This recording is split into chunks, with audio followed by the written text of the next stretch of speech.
Only 2 stocks available ಅಂದ ತಕ್ಷಣ ನೀವು ನನ್ನಂಗೆ ಹೋಗಿ ಪ್ರಾಡಕ್ಟ್ನ ಬೈ ಮಾಡಿಬಿಡ್ತೀರಾ. ಬಟ್ ನೀವು ಮಾಡೋದು ದೊಡ್ಡ ತಪ್ಪು ಆ್ಯಂಡ್ ಅವ್ರು ಹೇಳೋದು ದೊಡ್ಡ ಸುಳ್ಳು ಕೂಡ ಹೌದು.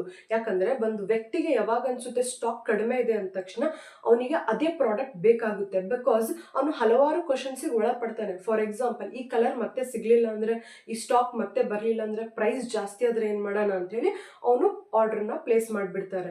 ಒಂದು ಸಿಂಪಲ್ ಎಕ್ಸಾಂಪಲ್ ನಂದೇ ತಗೊಳ್ರಿ. ಇದೇನು ಹಾಕೊಂಡಿದ್ದೀನಲ್ಲ, ಇದನ್ನ ನಾನು ಫ್ಲಿಪ್ಕಾರ್ಟಲ್ಲಿ ತಗೊಂಡೆ. ಓನ್ಲಿ 3 ಸ್ಟಾಕ್ಸ್ ಅವೈಲಬಲ್ ಅಂತ ಇತ್ತು. ಸೊ ನನಗೇನು ಅನ್ನಿಸ್ತು, ಕಲರ್ ಸಿಗಲ್ಲಪ್ಪ, ಪ್ರೈಸ್ ಮತ್ತೆ ಜಾಸ್ತಿ ಆದರೆ ಏನು ಮಾಡೋಣ ಅಂತೇಳಿ ಆರ್ಡರ್ ಮಾಡಿಬಿಟ್ಟೆ. ಬಟ್ ಫ್ಲಿಪ್ಕಾರ್ಟ್ನವರು ನನ್ನ ಮೇಲೆ ಮಾಡಿರೋ ಮಾರ್ಕೆಟಿಂಗ್ ಸೈಕಾಲಜಿನ ಅಪ್ಲೈ ಮಾಡಿದ್ದಾರೆ. ಅಂದರೆ ಒಂದು ವ್ಯಕ್ತಿಗೆ ಯಾವಾಗ ಅನಿಸುತ್ತೆ ಒಂದು ವಸ್ತು ಕಡಿಮೆ ಇದೆ ಅಂದ ತಕ್ಷಣ ಅವನಿಗೆ ಅದೇ ಬೇಕಾಗಿರುತ್ತೆ, ಅದೆಷ್ಟೇ ವ್ಯಾಲ್ಯೂ ಆಗಿರಲಿ. ಸೊ ಇದನ್ನ ನಾವು ಸ್ಕೇರ್ಸಿಟಿ ಪ್ರಿನ್ಸಿಪಲ್ ಅಂತ ಕರಿತೀವಿ. So next time 2 stock, 3 stock, 4 stock only available ಅಂತ ಇದ್ರೆ ಅದನ್ನು ನಂಬೇಡ್ರಿ. ಬಿಕಾಸ್ ಅವ್ರು ಮಾಡೋ ಮಾರ್ಕೆಟಿಂಗ್ ಸ್ಟ್ರಾಟಜಿ ಇದು.